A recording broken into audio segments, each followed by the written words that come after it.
Here's another set of my Harry Potter collection.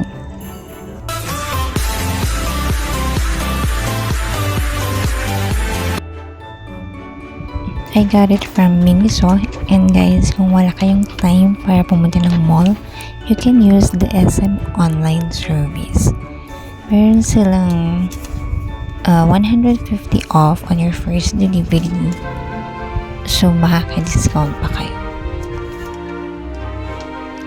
Dalawa lang naman yung binili ko. So, first is the cushion pillow. Ito, hindi ko siya makita dun sa Miniso mismo na website. And buti na lang lumabas sa FB page ko yung SM online. And then, upon checking, meron silang stocks. Kaya agad-agad akong nag-download ng SM online na app. And syempre, add to cart agad.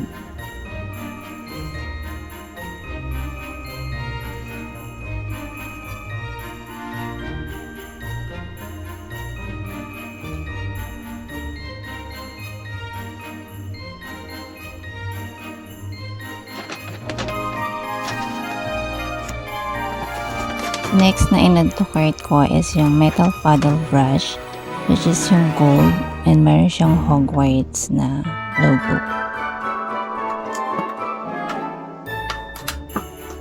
Yan lang yung offer natin, kaya yan lang yung chinek out ko, and super happy na ako sa dalawang item na yan.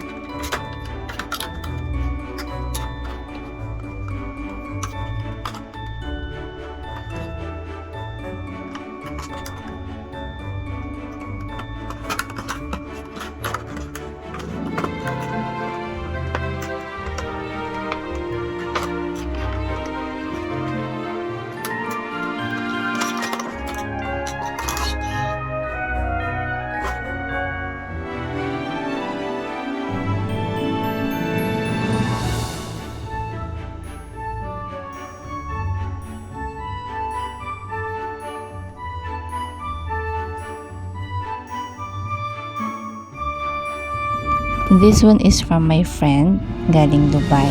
Last year pa niya to binigay sa akin, pero ngayon ko lang nagawa ng video.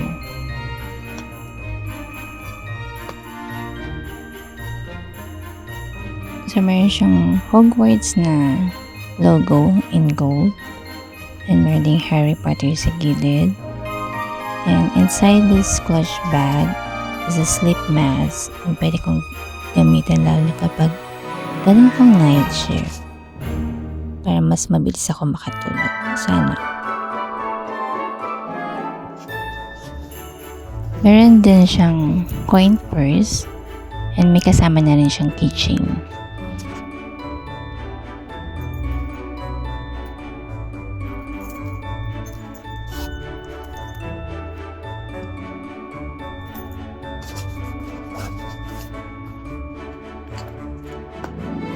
Super thank you sa aking BFF from Dubai.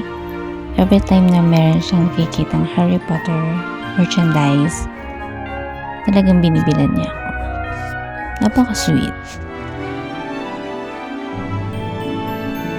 And lastly, itong Christmas ball na Harry Potter. Pero hindi ko siya ilalagay sa aking Christmas tree. Hindi ko rin siya ilalagay sa bag, so I'll keep it na lang sa room. Binili ko yan sa Macau, dun sa Harry Potter The Exhibition.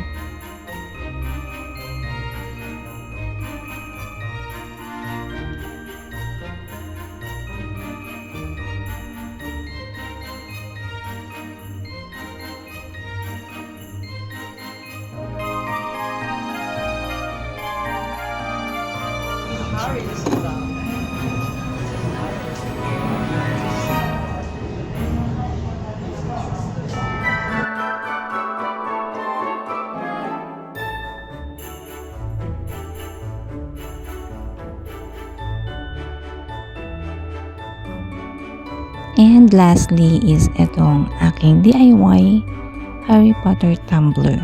Matagal na akong nakapagpagawa ng mga sticker decals, and ngayon ko lang siya naisip ikabit sa aking tumbler. Since mahal ang mga Harry Potter tumblers, So, mag-DIY na lang tayo. Meron pa ako isang gagawin which is color black and gold naman.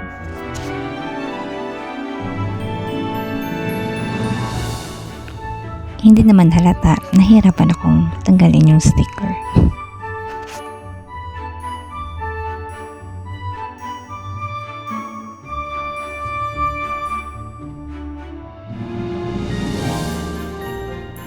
Ayan, finally natanggal ko na siya and pwede na natin ikabit.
Tada! So, ayan na ang aking DIY Harry Potter tumbler.